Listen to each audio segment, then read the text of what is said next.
بسم اللہ الرحمن الرحیم۔ السلام علیکم، میں ہوں محمد عثمان، آپ دیکھ رہے ہیں پروگرام حرف راز اور مقبول جان کے ساتھ۔ ناظرین، آج پاک فوج کے ترجمان جناب جنرل بابر افتخار صاحب نے ایک اہم پریس کانفرنس تھی آپریشن رد الفساد کے 4 سال مکمل ہونے پر۔ اس موقع کے اوپر انہوں نے پاک فوج کی کامیابیوں کو گنوایا بھی، اور جس طریقے سے پاک فوج کے جوانوں نے اپنی قربانیوں سے پاکستان کے لیے امن قائم کیا، پاکستان کے اندر قائم کیا، اور خاص فکرہ انہوں نے استعمال کیا کہ ٹیررزم سے ٹورزم کا جو سفر تھا انتہائی مشکل سفر تھا۔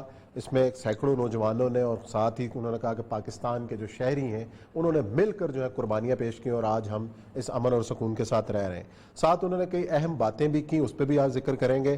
اور اس کے علاوہ جو آج کا موضوع کے اندر شامل ہے کہ ڈسکا، اور اس کے علاوہ جو انتخابات ہوئے ضمنی انتخابات، اس میں اپوزیشن کی جو فتح ہے، اور خاص طور پر نوشہرہ کے اندر جس طریقے سے شکست کا سامنا کرنا پڑا حکمران جماعت کو اپنے اندرونی اختلافات کے باعث، اس پر بھی کریں گے بات۔ اور ڈسکا کے جو انتخابی نتائج ہیں اس حوالے سے جو سوال کھڑے ہو رہے ہیں، اور الیکشن کمیشن کی جو پریس ریلیز ہے اس کے اوپر گفتگو کریں گے، اور پروگرام میں ذکر ہوگا قاضی فائز عیسیٰ صاحب کے بیان کا بھی۔ بڑھتے ہیں اپنے پہلے موضوع کی جانب۔ اور یہ صاحب، آج اہم پریس کانفرنس تھی، 4 سال مکمل ہوئے آپریشن رد الفساد کے، کہ 4 سال پہلے جو فیصلہ لیا گیا پاک فوج کی جانب سے، اور آج 4 سال کے بعد ان کامیابیوں کا اگر ذکر کریں تو 4 سال پہلے کے حالات اور آج کے حالات کا کیا موازنہ؟ دیکھیں، حالات ظاہر بات ہے بدلے تو ہیں، اس سے تو کسی کو کوئی انکار نہیں ہے، اور کبھی بھی انکار نہیں رہے گا۔ صرف دیکھنا یہ رہتا ہے کہ آپ ان حالات کو آگے کیسے پرپیچویٹ کر سکتے ہو، اس کے فائدہ کیسے اٹھا رہے ہیں؟ نہیں، فائدہ سے زیادہ ایک ٹیسٹ کیس ہوتا ہے کہ آپ ایک جگہ فوج لے کے جاتے ہو اور وہاں جا کے ایک آپریشن کرتے ہو۔ کامیابی اس دن ہوتی ہے جب آپ مکمل طور پہ اس زیرو لیول پہ آ جاتے ہو کہ اس کے بعد اب ایک فوج کا ایک سپاہی بھی نہیں رہے گا۔ مثلا سوات میں اگر آپ 1 لاکھ فوج لے کے گئے یا 50,000 فوج لے کے گئے ہو، تو پھر اس کے بعد ہوتا یہ ہے کہ آپ وہاں ایک چوکی بھی نہیں لگتے۔ مثلا میں آپ کو ایک مثال دیتا ہوں کہ بلوچستان میں ایکسپریشن ہوا تھا 1974 کے اندر۔ 77 میں جس وقت عام معافی کا اعلان کیا تھا ضیاء الحق نے، تو اس کے تقریباً کچھ 6-7 مہینے کے بعد مکمل طور پر فوج جو تھی وہ وہاں سے وڈرا ہو گئی تھی، حالانکہ بہت زیادہ ٹینشن چلتی آ رہی تھی۔ اور حالت یہ ہے کہ جب 80s کے اندر اس کی کچھ چند ایک پوسٹیں رہ گئی تھی، تو وہ پوسٹیں بھی جو ملیشیا کے پاس تھیں وہ بھی لیویز کو دے دی گئی تھیں کہ اب آپ اس کو امن امان سے چلائیں، اب وہ ٹائم نہیں رہ گیا۔ ابھی ہم ٹرانزیشن میں ہیں، یہ 4 سال میں ابھی ہم ٹرانزیشن میں ہیں۔ آج بھی ہم شمالی وزیرستان ہو یا بلوچستان ہو یا کوئی اور، ہم اس کو وہاں سے فوج نکال نہیں سکتے۔ تو پہلی بات تو یہ ہے کہ میرا خیال ہے کسی نے سوال نہیں کیا، ہمیشہ جو سکسس سٹوری یہ ہوتی ہے، اور اس طرح کی سکسس سٹوری آپ کے پاس ایک موجود ہے بلوچستان کی، کہ عطا اللہ وینگل کی حکومت گراتے ہی فوجی آپریشن شروع ہوا تھا، اور بہت زیادہ وہ لوگ اس میں مارے گئے تھے، بلوچ بھی مارے گئے تھے، پاکستان فوج کے جوان بھی مارے گئے تھے۔ لیکن اس کے بعد جب اس کو ایک پولیٹیکل سیٹلمنٹ کے لیول پہ لایا گیا، اور جب وہ حیدرآباد کیس ختم ہوا، تو اس کے کچھ دنوں کے بعد ہی وہ آپ نے اس کو ایک نارمل، اور اس کے بعد سے لے کے 77 کی 6 جولائی سے لے کے اکبر بگٹی کے 2006 تک، یہ تقریباً 20 سال بنتے ہیں، بلوچستان نے پتہ بھی نہیں، جسے کہتے ہیں وہ توڑا گیا۔ بلوچستان میں کوئی تھریٹ نہیں ہوا، تھوڑے بہت اغوا کے کیسے ہندو کے ہوتے تھے، وہ بھی بلوچ نیشنلی کیا کرتے تھے۔ ہمیں یاد ہے کہ گردار لال بھٹیا کو انہوں نے کیا تھا۔ یہ ہوتا ہے سکسس، اور اس کو سکسس سٹوری کہا جاتا ہے۔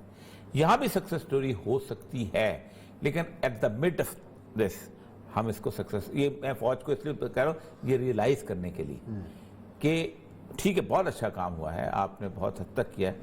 دوسری چیز یہ ہے کہ ایک اکثر یہ کہا جاتا ہے کہ جی انفلٹریشن ہوتی تھی افغان، اس زمانے میں بھی ہوتی تھی۔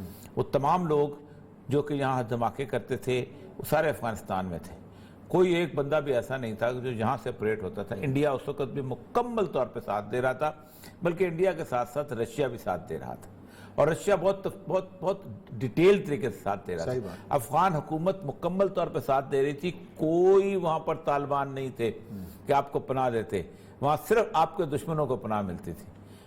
ظاہر شاہ کی اور اس طرح کی گورنمنٹس تھیں، اور وہ آپ کے دشمنوں کو بھی پناہ دیا کرتے تھے۔ تو اس کا مطلب یہ ہے کہ بنیادی طور پر اس وقت بھی آپ نے ایک ایکشن لیا، اور لیکن اس ایکشن کے آپ دیکھیں 74 کا الیکشن کے بعد حالانکہ سب چیز نارملائز ہو گئی لیکن زخم ابھی تک موجود رہتے. تو یہ فوج کا مسئلہ سر یہ ہے کہ اس میں ایک فکرہ میں ان کا پڑھ رہا تھا کہ دہشت گردوں کے سعودکار میں معاملین کے خلاف انٹیلیجنس کی بنیادوں پر ایکشن لیے گئے. آپریشن ردوسار کے تحت بڑے بڑے دہشت گرد نیٹ ورک فنڈ ختم کیے گئے اور دہشت گردوں کو قومی دھارے میں شامل کیا گیا. یہ بہت بڑا دعویٰ ہے. اس لیے جو شامل ہوئے کون شامل ہوئے ٹھیک. تو میں دیکھیں ایک بات ہوتا ہے کہ آپ کھل کے کہہ دیں کہ جی اچھی بات ہے آج کے دن آپ کو سپورٹ کرنا چاہیے. بلوچستان کے اندر تو بہت سارے لوگوں نے آگے ہتھیار بھی ڈالے قومی دھارے میں. وہ ہر دفعہ ہوا ہے. وہ وہاں جب نواب اکبر بگٹی گورنر تھا تو اس نے مینگلوں کے کچھ زرگر مینگلوں کو ان لوگوں کو ان کی تصویریں بھی چھپی تھی اور اخباروں میں بھی آتی تھی آج اتنے لوگوں نے ہتھیار ڈال دیے، اتنے نے ڈال دیے، اتنے نے ڈال دیے. آپ کو یاد ہوگا کہ معین الدین حیدر نے ایک اسلحہ واپس کرنے کی ایک اسکیم چلائی تھی. مجھے اچھی طرح یاد ہے کہ ایس ایچ او جو تھے اپنے بدماشوں کو بلاتے یار ایک ایک دو کلاشن کوفیں جمع کراؤ نا یار، خدا کا خوف کرو، میری بھی عزت رکھو، میں نے بھی ایک پھول آگے بڑھوانا ہے. تو اس طرح ہوتا ہوا تھا. اچھا، اور جو سوال و جواب کا سیشن ہوا بعد میں ایک سوال D G I S I کے حوالے سے بھی ہوا. اس سوال کے جواب کا جو ہے نا جنرل صاحب نے کیا جواب دیا وہ ذرا چلا دیں اور اس کے بعد پھر ہم گفتگو کا سلسلہ جاری رکھتے ہیں. سنائیں ذرا جنرل صاحب. میں کوئی صداقت نہیں ہے. These are baseless speculations. اور میں آپ سے یہ ریکویسٹ کروں گا کہ ان چیزوں کے بارے میں سوچنا یا اپنی قیاس آرائیاں نہیں ہونی چاہیے. فوج اگر میں بات کروں ایک ادارے کے طور پہ، فوج میں جو اپوائنٹمنٹس ہیں اور خاص طور پہ سینئر لیول پہ وہ اتنی شارٹ لیوڈ نہیں ہوتی ہیں. فوج اپنا ایک ٹینیور ہے، ہر ایک اپنا ٹینیور پورا کرتا ہے اور نارملی فوج کے اندر تعیناتی کسی ایک انسٹیٹیوشن کے ہیڈ کے طور پہ 2 سال تک کی جاتی ہے. سو یہ بالکل بیس لیس اسپیکولیشن ہے، اس میں کسی کی صداقت نہیں ہے، کوئی سچائی نہیں ہے. And I would request not to speculate further on this thing.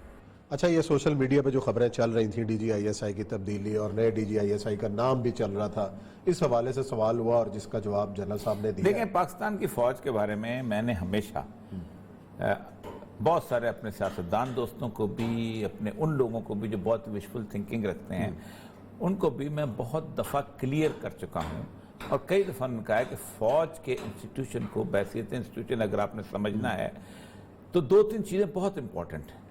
مطلب اکثر اوقات ہمارے ہاں ایک خواب دیکھا جاتا ہے کہ فوج کے اندر بغاوت ہوگی اور وہ بغاوت نواز شریف کے حق میں ہوگی یا وہ بغاوت جو ہے وہ اس کے حق میں ہوگی، اپنا بھٹو کے حق میں ہوگی. آپ کو یاد ہوگا غلام مصطفیٰ کھر والا کیس، دوسرا تیسرا، اتنی انسرجنسیز کتنی چلتی نہیں.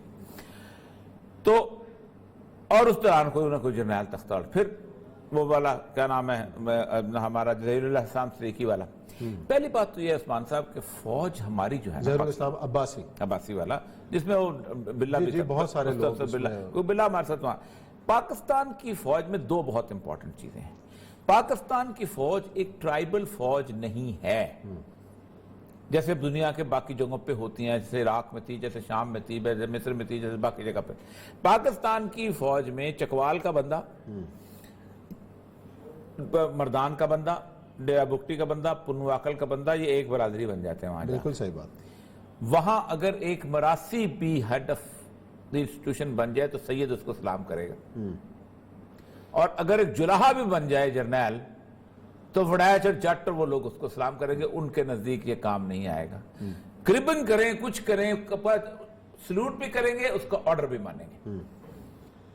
تو یہ کسی طور پر اگر کوئی یہ سمجھتا ہے کہ پاکستان کے اندر وہ اپنے، پھر دوسرا ڈیفیکشن کی جو کاسٹ بہت بڑی ہے، اتنی بڑی چھوٹی نہیں ہے، بہت بڑی کاسٹ ہے. ایک تو یہ ہے کہ آپ اپنی کلین سے، اپنی برادری سے باہر آ جائیں گے اور پھر آپ کی کوئی سنے گا کوئی نہیں. اور دوسرا یہ ہے کہ ان کے ہاں لاز اتنے سخت ہیں کہ آپ اپنی پوری زندگی جو ہے اس کو تباہ کریں گے اور آپ کے ساتھ کوئی چلنے والا نہیں ہوگا. تو اس لیے میں نے کئی دفعہ، ہمارے بہت سارے دوست ہیں نون لیگ کے بھی، اس سے پہلے پیپل پارٹی بھی ہوتے تھے، جو طے کرتے تھے یہ دیکھو 3 کور کمانڈر ادھر ہو گئے، 2 ادھر ہو گئے، 5 ہو گئے، 7 ہو گئے، یہ ہو گیا، وہ ہو گیا. پہلے نے کہا تھا یہ سوچ اس لیے نہیں ہو سکتی کہ انگریز نے جس وقت یہ ایسٹ انڈیا کمپنی نے یہ فوج بنائی تھی نا جی، اس کو پتا تھا میرا یہاں کوئی ہمدرد نہیں ہے. نہ میرا کوئی اسکاٹ لینڈ یارڈ سے آنے والا ہے نہ کوئی اور آنے والا ہے. جب 1857 کے بعد میوٹنی رپورٹ آئی ہے تو انہوں نے جو ایک فوج کا سٹرکچر بنایا تھا وہ اس طرح کا بنایا تھا کہ یہ انسٹیٹیوشن خود اپنی حفاظت کرنے کا ذمہ دار بنے.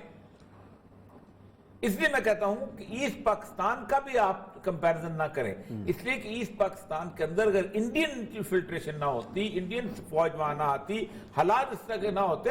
آپ دیکھیں بالکل صحیح بات. انڈیا کر رہا ہے نا کچھ جو کچھ. اچھا, اور ایسا ایک اور سوال تھا افغانستان کے حوالے سے, اور اس میں دو ٹوک انداز میں نے کہا کہ افغان عمل پاکستان کے لیے اہم ہے اور ہم کسی ایک فریق کی حمایت نہیں کر رہے, اور افغانستان کے اندر امن پاکستان کا مفاد. پہلی بات تو یہ ہے کہ ایک اہم خبر یہ ہے کہ اب طالبان اور پاکستان اب جو اگلی نیگوشیشن ہے وہ روس میں ہو رہی ہے. طالبان کی اور پاکستان کی اب امن کے قیام کے لیے رشیا میں. رشیا, اور یہ امریکہ بہت بڑا موقع ضائع کر رہا ہے. اگر جو بائیڈن نے 1 مئی کو اپنی فوجیں نکالنے کی وہ پورے کی پوری اس سے ادھر ادھر ہوا, جو ایگریمنٹ ہوا جو کہ ایگریمنٹ ہوا ہے اس پہ تو وہ ریویو کر رہے ہیں. اب پاکستان طالبان جا رہے ہیں نا, پاکستان بھی جا رہا ہے وہاں پر, تو پھر ہوگا یہ. اس کو میزبانی روس کر رہا ہے, اس کو روس نے کہا ہم کہاں جائیں گے پھر.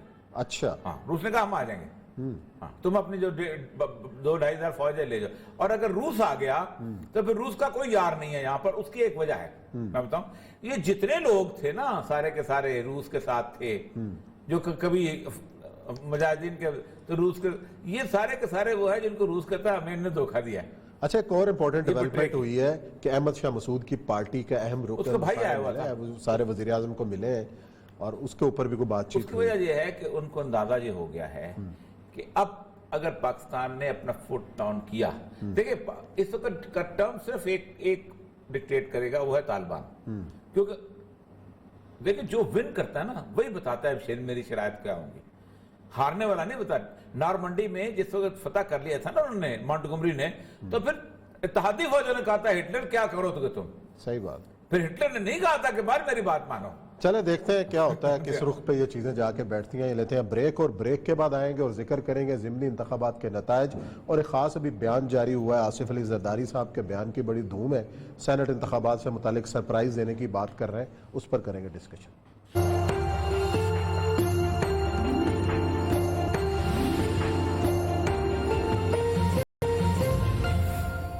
بریک کے بعد ایک بار پھر آپ کو خوش آمدید. ہم بات کر رہے ہیں ضمنی انتخابات ہوئے گزشتہ ہفتے اور اس کے نتائج آپ کے سامنے ہیں. ایک حلقے کا پھٹا پڑا ہوا ہے ڈسکا, اور اپوزیشن اتحاد کا یہ کہنا ہے کہ ان کے نتائج چوری کیے گئے ہیں. 23 کے قریب پولنگ سٹیشنز جن کا عملہ غائب رہا, 12 گھنٹے کے بعد آیا, اور اس میں بھی نتائج میں رد و بدل. اس تمام تر حوالے سے الیکشن کمیشن نے ایک پریس ریلیز جاری کی. آئی جی, چیف سیکرٹری اور بہت سارے جو اس کے اندر کریکٹرز ہیں ان کے حوالے سے سوالات کھڑے کیے ہیں اس پریس ریلیز کے اندر. اب ہوگا کیا, اس حوالے سے ہم ڈسکشن کریں گے. اور یہ صاحب الیکشن ہوئے, نوشہرہ کی سیٹ پی ٹی آئی کی تھی, مسلم لیگ نون لے گئی. اس کی ریزنز کیا ہیں کہ خود اندر سے ہی پارٹی کے اندر مخالفت تھی, لیکن 2 حلقے وزیر آباد اور یہ اور باقی جو ہے جے you I ہارا. P T I کی ایک سیٹ گئی ہے, ایک انہوں نے پی ٹی آئی نے جے یو آئی کی سیٹ لی ہے. جے یو آئی کی سیٹ فاٹا سے, وہ این اے 45 سیٹ تھی. مجھے سمجھ آتی پی ٹی آئی کو جلدی کیا تھی سیٹ کو بدلنے کے. ایک تو یہ, دوسری بات دیکھیں میری بات سنیں, لیکن جو کچھ ہوا اور یہ صاحب جس طریقے سے اصل مسئلہ ہے کہ ایسا کبھی ہوا نہیں ہے. ہم انتخابات کو اس طرح, اس پہ 2 دن ہو گئے ڈسکشن بہت ہوتی رہی ہیں. 22 پولنگ پریزائڈنگ آفیسر, میں نے کل بھی کہا تھا کہ پریزائڈنگ آفیسر جو ہے یہ بیسیکلی ایک طرح کا قیدی ہوتا ہے ایڈمنسٹریشن کا. یعنی اس کی سیکیورٹی, ایون اس کا جو باکس ہوتا ہے وہ بھی قیدی ہوتا ہے اس کا. جب تک وہ باکس اپنے ٹھکانے پہ ریٹرننگ افسر تک نہیں پہنچ سکتا, ایڈمنسٹریشن جو ہے اس کو گارڈ کرتی ہے. اس کا مطلب یہ ہے کہ 22 قیدی بھاگے ہیں آپ سے. ایک تو امپورٹنٹ چیز. دوسری بات یہ ہے کہ جو پریس ریلیز یہ کہتا ہے کہ چیف سیکرٹری سے بات کرنا چاہ رہے تھے, وہ آئی جی سے بات نہیں ہو پا رہی تھی.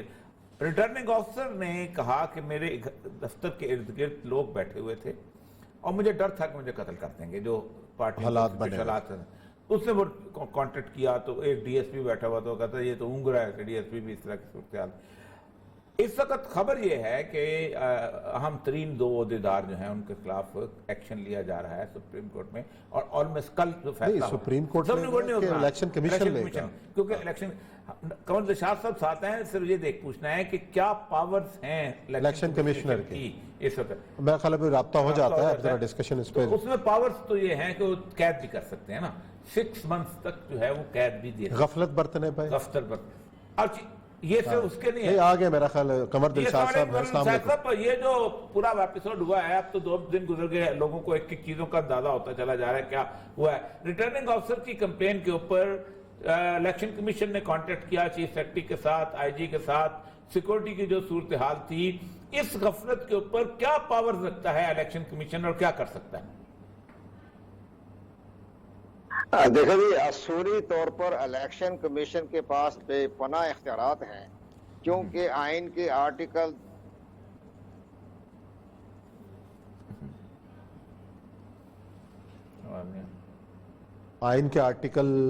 کے اوپر جی دوبارہ رابطہ کرنے کی کوشش کرتے ہیں. آئین کے حوالے سے بات کر رہے تھے اور سیکرٹری الیکشن کمیشن بھی رہے ہیں. آئین میں تو کلیئر ہے، لیکن آگے ڈیٹیل بہت زیادہ ہے. مطلب اس کیس کے اندر کیا کیا ہو سکتا ہے؟ پریزائڈنگ آفیسر جو 22 دن سے 23 کے قریب جو غائب ہوئے تھے، وہ پریزائڈنگ آفیسر 6 مہینے کی سزا دے سکتا ہے، خود بھی، اور اس کی سزا نافذ ہوتی ہے. اور جو ان کو لے گیا جو فون کرتا ہے، اس فون کرنے والے کو سزا دے سکتا ہے. اچھا، اس کا مطلب یہ ہے کہ اگر کوئی پریزائڈنگ افسر کہتا ہے کہ میں چلا گیا تھا، تو مجرم ہے وہ، اصل مجرم وہ ہے. ہم تو جب اس کو چھوڑ کے آتے تھے، ہم کہتے ہیں کہ بھائی جان یہ آپ ہو، یہاں پر جو بندہ کہے ایک تم سمری ٹرائل کے اوپر آرڈر کرو، بندہ جیل میں ہم خود بند کر دیں گے. تو سمری ٹرائل کے اوپر وہ اس کو کر سکتا ہے. سمری ٹرائل کی کسی کے پاس پاور نہیں ہوتی، خاص طور پہ اور یہ 1988 کے الیکشن سے چلی آ رہی ہے، جسٹس ایس اے نصرت نے کے زمانے سے چلی آ رہی ہے. الیکشن کمیشن کے پاس جتنے اختیارات اس وقت پاکستان کے اندر ہیں، دنیا میں بہت کم جگہوں پہ ہوتے ہیں. اچھا، لیکن اگر کرنے کی نیت نہ ہو تو اتنے اختیارات بھی ہیں تو پھر بھی سیاسی جماعتوں کو شکایات ہی رہتی ہیں. اس سے میں وہی تو کہتا ہوں، آپ مجھے بتائیں کون سا اختیار زیادہ ہے. لیکن جی السلام علیکم صاحب. ہاں جی، آرٹیکلز کے تحت. اور دوسرا یہ بتائیے کہ سمری ٹرائل کی جو پاورز بھی ہیں، باقی چیزیں بھی ہیں. جی بسم اللہ. اصلی طور پر میں یہ کہنے لگا ہوں کہ اس الیکشن کمیشن پاکستان کے پاس آئین کے آرٹیکل 220 کے تحت تمام وفاقی ادارے، وفاقی حکومت، صوبائی حکومت ادارے، وہ الیکشن کمیشن کے تابع ہوتے ہیں. اب جو کہ چیف الیکشن کمیشنر نے چیف سیکرٹری کو فون کیے، انہوں نے اٹینڈ نہیں کیا. 3 بجے اس کی بات ہوئی، انہوں نے کہا اچھا میں دیکھتا ہوں. میں نے بیوروکریٹک انداز دیکھیں آپ چیف سیکرٹری صاحب کا. اور آئی جی پنجاب تو بالکل ہی منظر سے غائب ہو گئے. اس پر پہلی مرتبہ جناب میں دیکھ رہا ہوں، ہم نے اب اتنا وقت گزارا ہے پاکستان الیکشن کمیشن میں، پہلی مرتبہ الیکشن کمیشن پاکستان نے جو اپنا اعلامیہ جاری کیا، تو انہوں نے صوبائی حکومت کی انتظامیہ اور قانون نافذ کرنے والے ادارے پر شدید جو ہے اپنا انہوں نے تحفظات کا اظہار کیا، اور یہ کہا کہ تعاون نہیں کیا ہمارے ساتھ. اور یہ ایک ایسا عدم اعتماد کر دیا انہوں نے صوبائی حکومت کے اوپر کہ پہلی دفعہ الیکشن کمیشن پاکستان جو ہے انہوں نے اپنا ایک ناراضگی کا اظہار بھی کیا، اور انہوں نے افسوس کے ساتھ. اب ہوگا کیا؟ دیکھیں میری بات سنیے، جو 23 پریزائڈنگ افسر غائب ہوئے ہیں، ان کے پاس سمری ٹرائل کا اختیار ہے، ان کے پاس قید کرنے کا اختیار ہے. الیکشن کمیشن کل اس پہ کیا ہیئرنگ جو ہو رہی ہے اس پہ کیا کرے گا، کیا کتنی سزا ممکنات کیا ہے؟ اور سنا ہے کہ سسپینڈ تو کر رہے ہیں. الیکشن کمیشن پاکستان نے باقاعدہ جو ان کو ایک نوٹس جاری کیا، کل کے جوابات بھی آج آ گئے ہیں، آج ان کے کل وہ پیش کریں گے کمیشن میں. تو ہمارے نقطہ نظر کے مطابق تو چیف سیکرٹری پنجاب کو برطرف کرنے کا ایک آرڈر جاری کرنا چاہیے چیف الیکشن کمیشن کو، تاکہ عبرت کا نشانہ بنا دے نا کہ آئندہ جو بھی انتخابات ہونے ہیں 2.5 سال میں، جو بھی انتخابات بھی ہونے ہیں، تو صوبائی حکومتوں کو یہ احساس ہو جائے کہ چیف الیکشن کمیشنر نے چیف سیکرٹری پنجاب کو برطرف کرنے کا ایک سفارش کر دی ہے. اچھا یہ جو بتائیے جو 23 پریزائڈنگ افسر تھے، یہ بھی ظاہر بات ہے گورنمنٹ کے ملازمین تھے، ان کو باقاعدہ بریفنگ دی گئی تھی کہ آپ کے اختیارات کیا ہیں، آپ کیا کر سکتے ہیں. ٹھیک ہے، یہ جو 23 کے 23 دھند میں غائب ہو گئے تھے، ان 23 نے کوئی اپنے اختیارات استعمال نہیں کیے، ان کو تو چھین کے تو کوئی لے جا سکتا تھا زبردستی. اختیارات کا تو انہوں نے اپنے اعلامیہ میں بتا دیا نا، اعلامیہ بتا دیا نا کہ مجھے جواب دیں. اور کل جو الیکشن کمیشن کی میٹنگ ہو رہی ہے، اہم فیصلے ہونے ہیں، اس میں اپنا فیصلہ کر کے بتا دیں کہ انہوں نے صوبائی گورنمنٹ کے بارے میں کیا ایکشن لینا چاہا، چیف سیکرٹری کے بارے میں کیا ایکشن لیا، لیکن اختیارات مکمل ہیں. اختیاری آئی جی پنجاب کو بھی ہٹا سکتے ہیں، برطرف کر سکتے ہیں، تعدیبی کارروائی کر سکتے ہیں، اور قید بھی کر سکتے ہیں. اچھا قید کتنی کر سکتے؟ 6 ماہ؟ نہیں ظاہر ہے، میں نے بتایا الیکشن کمیشن کی توہین ہو گئی نا، تو توہین عدالت کے ذریعے ان کے خلاف ایکشن لیا جا سکتا ہے نا. اچھا کنور صاحب یہ بتائیے گا، یہ تو تعدیبی کاروائی ہو گئی، اب اس حلقے کے جو نتائج رکے ہوئے ہیں اس کا کیا مستقبل ہے؟ کیا ری پولنگ ہوگی، ری کاؤنٹنگ ہوگی، یا پورے حلقے کا دوبارہ انتخاب ہوگا؟ کیا سینیریو ہو سکتا ہے ممکنہ طور پہ؟ حلقے کے بارے میں تو میں گزارش کروں کہ الیکشن کمیشن پاکستان نے تمام رپورٹ کی روشنی میں فیصلہ کرنا ہے، اور ان کے پاس باقاعدہ جو ہمارا ایک الیکشن لا میں یہ ہے کہ وہ اس حلقے کا الیکشن کالعدم بھی قرار دے سکتے ہیں. ان کے پاس اختیارات ہیں. جو ہمارا پرانا عوامی نمائندگی ایکٹ تھا اس کا سیکشن 103AA کے تحت وہ اب وہ نئے الیکشن ایکٹ میں مرج ہو گیا ہے، جس میں یہ لکھا ہوا ہے کہ election commission of Pakistan summary trial کرنے کے بعد اس حلقے کا الیکشن جو ہے وہ کالعدم قرار دینے کے ان کے پاس اختیارات ہیں. وہ تمام اختیارات ہیں. آیا 22-23 پولیس اسٹیشن کو دوبارہ انتخاب کرواتے ہیں یا پورے حلقے کا نیا انتخاب کرواتے ہیں، یہ تو الیکشن کمیشن کی اپنی ثوابدید ہے، اور کل جو رپورٹ آ رہی ہے اس کی روشنی انہوں نے فیصلہ کرنا ہے. شکریہ، بہت بہت شکریہ. دیکھیں میں آپ کو بتایا نا، میکسیمم پاورز ہیں. چیف سیکرٹری کو گھر بھیج سکتا ہے، آئی جی کو گھر بھیج سکتا ہے، اس کو 6 مہینے کی سزا دے سکتا ہے، دونوں کو 6 مہینے کی سزا دیتا ہے. یہ جو 23 پولنگ اسٹیشن کے پولنگ آفیسر تھے جو کہتے ہیں ہمیں ایک اسپیشل برانچ والے نے فون کیا تھا، ان کو باقاعدہ بریفنگ دی جاتی ہے کہ آپ کی پاورز کیا ہیں. ان کو باقاعدہ بریفنگ دی جاتی ہے کہ جب تک یہ آپ کا تھیلا آپ کے پاس ہے اس وقت تک آپ جو ہو گورنمنٹ کی اس گارڈ کی کسٹڈی میں ہو، تھیلا پہنچا دو، پھر جو مرضی کرتے، پھر تمہارے اختیار ختم. اچھا جی یہ تو بات ہوگی. ایک اور بیان جو ہے نا آصف زرداری صاحب نے دیا ہے کہ انہوں نے کہا جی کہ ضمنی انتخابات میں تو دیکھ لیا کہ حکومت کو کیا ملا، سینٹ انتخابات میں انہوں نے کہا جی جو یوسف رضا گیلانی ہے جیتیں گے، اور اس کے بعد عمران خان صاحب وزیر اعظم نہیں رہیں گے اور حکومت کو سرپرائز ملے گا. تو یہ ساری جو کھچڑی پک رہی ہے، جو اختلافات کی خبریں پی ٹی آئی کے اندر بھی ہیں، جہانگیر ترین صاحب بھی جو ہے ایکٹیو دوبارہ ہوئے ہیں، ان سے ریکویسٹ کی گئی ہے کہ جناب اپنا جہاز چلائیں، ایکٹیو تو ہوئے ہیں، ایکٹیو تو سارے جہاز سٹارٹ کریں اور شروع ہو جائیں. دیکھیں مجھے نہیں لگتا کہ ایسا کو اپسیٹ ہوگا، اور اگر اپسیٹ ہو بھی جائے تو وزیر اعظم کو اتارنے کے لیے ایک پورا پروسیس ہے، وہ ہے تحریک عدم اعتماد کا. اس کے بغیر یوسف رضا گیلانی بشر 3 اور سینیٹر جیت جائیں تو ہو نہیں جاتا. ایک جگہ پہ ہوتا ہے کہ اگر فائنینشیل بل جو ہے بجٹ حکومت اپنا نہ پاس کروا سکے تو that is considered as a no confidence move, کہ اب اس کا مطلب ہے کہ اس قابل نہیں رہی حکومت کی حکومت صرف ایک جگہ پہ.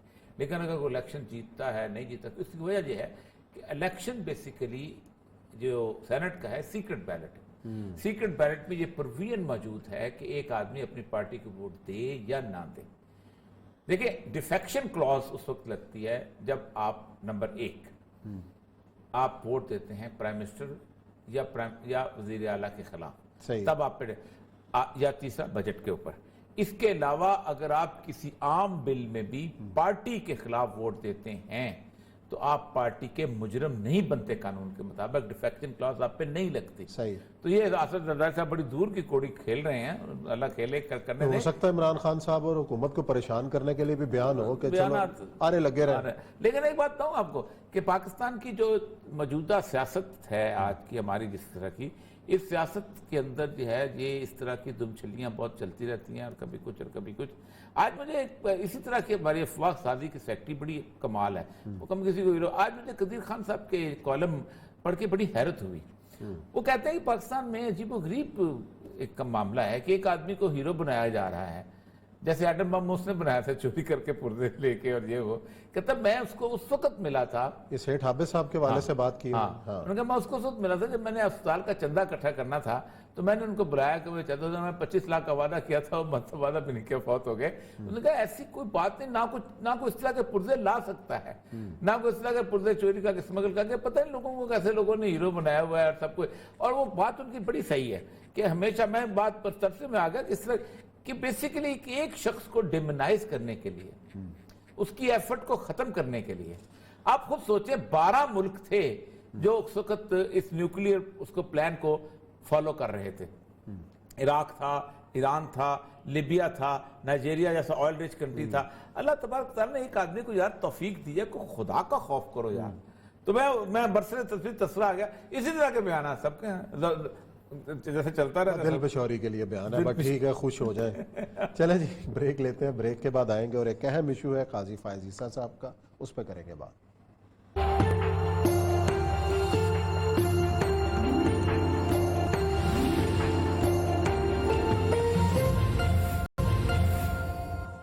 جی ناظرین, پروگرام میں ایک بار پھر خوش آمدید. ہم بات کر رہے ہیں سپریم کورٹ کے جسٹس جناب قاضی فائز عیسیٰ کی, جن کا بیان دیا ہے کہ جناب وہ ان کو سوموٹو لینے سے یا عمران خان صاحب کے خلاف کوئی بھی سماعت سے نہیں روکا جا سکتا. ایک نئی آئینی بحث چھڑ گئی ہے, اس کے اوپر کریں گے بات. اور یہ سب قاضی فائز عیسیٰ صاحب کے حوالے سے جو بھی چل رہے ہیں معاملات, اور جب چیف جسٹس نے نوٹیفیکیشن کیا کہ بھی نہ سنیں کیونکہ ان کا آلریڈی کیس چل رہا ہے عمران خان صاحب کے حوالے سے, تو اب جو معاملہ ہے, نئی بحث جو شروع ہوئی ہے, تو اس حوالے سے قانون اور آئین کیا کہتا ہے؟ دیکھیں, ایک بنیادی پرنسپل ہے جسٹس کا کہ اگر آپ کی ایک آدمی کے ساتھ انمیٹی ہے پرسنل لیول کی, تو آپ اس کا کیس نہیں سنتے. وہ آ کے کہہ سکتا ہے کہ یہ میری پرانی دشمنی چلی آ رہی ہے, یہ اس نے میرے خلاف اس طرح کی بات کی ہے. تو اس کے اوپر ایڈمنسٹریٹو جج جو ہوتا ہے, مطلب ہائی کورٹ کا ایڈمنسٹریٹو جج ہوتا ہے, وہ چیف جسٹس ہوتا ہے ہائی کورٹ. اس لیے سپریم کورٹ کا جو ایڈمنسٹریٹو جج ہوتا ہے وہ chief justice of the supreme court ہے. صحیح. اس میں انہوں نے فیصلہ کیا ہے کہ the chief justice Faiz has been asked by the chief justice Gulzar Ahmed not to hear cases involving the prime minister of Pakistan as he has filed a petition against the premier in his personal capacity. صحیح ہے. کہ اس نے ایک ذاتی حیثیت میں عمران خان کے خلاف ایک پٹیشن عدالت میں دائر کی ہوئی. اس کا مطلب یہ ہے کہ آپ باعث ہو, ذاتی بات, آپ کیسے کیس سن سکتے ہو. اور جبکہ آپ, اور دوسری بات انہوں نے جو فیصلہ کیا ہے وہ بہت ٹھیک کیا ہے, اور میں سمجھتا ہوں کہ ایسا ہی فیصلہ ہونا چاہیے تھا کہ جسٹس گلزار, جسٹس مشیر عالم, عمر عطا بندریال, قاضی فائز عیسیٰ اور اجازت, یہ 5 منٹوں کا. جی السلام علیکم, ہمارے ساتھ عرفان قادر صاحب ہیں. السلام علیکم عرفان قادر صاحب, آپ ہمیں سن پا رہے ہیں؟ جی میں سن رہا ہوں جی آپ کو. جی عرفان قادر صاحب, یہ جو فائز عیسیٰ صاحب نے یہ جسٹس سجاد علی شاہ والا معاملہ ریپیٹ تو نہیں ہونے جا رہا؟ یہ جو انہوں نے لیٹر لکھا ہے کہ جناب میں پرسنل کیپیسٹی اور چیز ہے, اور میں تو اس ملک کے مال, ہم تو اس ملک کے مال کے محافظ ہیں, اور ہم اس ملک کے پتہ نہیں ان کو عوام کا مال بچانا چاہتے ہیں. یہ کیا صورتحال بن رہی ہے؟ یہ آپ, مجھے آواز آپ کی نہیں آ رہی تھی, یہ آپ کسی لیٹر کا حوالہ دے رہے ہیں؟ جی جو قاضی فائز عیسیٰ نے, جو قائد صحیح فائز عیسیٰ جو ہیں, جسٹس قاضی فائز عیسیٰ نے, جو ان کو روکا گیا ہے پرائم منسٹر کے خلاف کیس نہ سننے کا, کیونکہ انہوں نے خود ایک پٹیشن پرائم منسٹر کے خلاف دائر کی ہوئی ہے. اس کے اوپر انہوں نے ریئیکٹ کیا ہے کہ یہ 189 کے تحت نہیں آتا. 189 ہوتا ہے کہ ساری بائنڈنگ ہے عدالتوں کے نیچے فیصلہ. تو آپ ذرا بتائیے گا کیا یہ 189 کے تحت نہیں آتا, اور کیا واقعی یہ انہوں نے صحیح ایجیٹیٹ کر رہے ہیں؟ دیکھیں, یہ بڑی دیر سے میں یہ چیزیں پوائنٹ آؤٹ کر رہا ہوں پاکستان کی عدلیہ میں, اور بارہا میرے بارے میں ایک امپریشن قائم ہو گیا تھا کہ جیسے کہ میں ججز کے خلاف ہوں. تو میں صرف یہ کہنا چاہتا ہوں, میں ججز کے خلاف نہیں ہوں, اور یہ چیزیں میں اس لیے پوائنٹ آؤٹ کر رہا تھا کہ مجھے یہ جو طوفان پہلے بھی آئے ہیں اور اب بھی جو آنے والے ہیں, یہ سب اسی کا پیش خیمہ ہے, اور یہ آئندہ یہ زیادہ چیزیں جو ہے نا وہ کمپلیکیٹ ہو سکتی ہیں اور بگڑ سکتی ہیں. آپ نے بڑا صحیح اشارہ کیا سجاد علی شاہ صاحب کی جو پیریڈ تھا اس کی طرف, کہ وہاں پہ ججز جو تھے آپس میں وہ لڑ پڑے تھے, اور ساری دنیا کہتی ہے کہ جی وہ storming of the supreme court ہوئی تھی, storming of the supreme court ہوئی تھی. مجھے ایک ایک چیز کا پتہ ہے. وہ storming of the supreme court باہر سے جو سٹارمنگ ہوتی ہے اسی وقت ہوتی ہے جب اندر دراڑیں پڑ گئی ہوتی ہیں, ورنہ کسی کی ضرورت نہیں ہوتی کہ اس طرح سے کوئی سٹارمنگ کرے. بلکہ وہ جو سٹارمرز تھے وہ بھی اس دھڑے کے ساتھ ملے ہوئے تھے جس دھڑا الٹیمیٹلی کامیاب ہوا, اور سجاد علی شاہ صاحب جو ہیں ان کو پھر چھوڑنا پڑا تھا. موجودہ سپریم کورٹ میں اگر آپ دیکھیں تو اس وقت تو ایک جج کے کیس ہے نا, کہ ایک جج کو وہ کہہ رہے ہیں کہ وہ نہ بیٹھے اس بینچ میں. تو اس پہ جو فیصلے جو ماضی کی سپریم کورٹ کے ہیں وہ یہی ہیں کہ یہ جج پہ منحصر ہے. اگر اس پہ الزام لگایا جائے کہ وہ باعث ہے تو یہ جج پہ منحصر ہے کہ وہ بیٹھے یا نہ بیٹھے, یہ ہماری سپریم کورٹ کے فیصلے ہیں. تو اس وقت تو ہم نے اس چیز کو اتنا مائنڈ کر لیا کہ ایک جج کے بارے میں یہ بات آ گئی کہ وہ بیٹھے یا نہ بیٹھے. یہاں پہ تو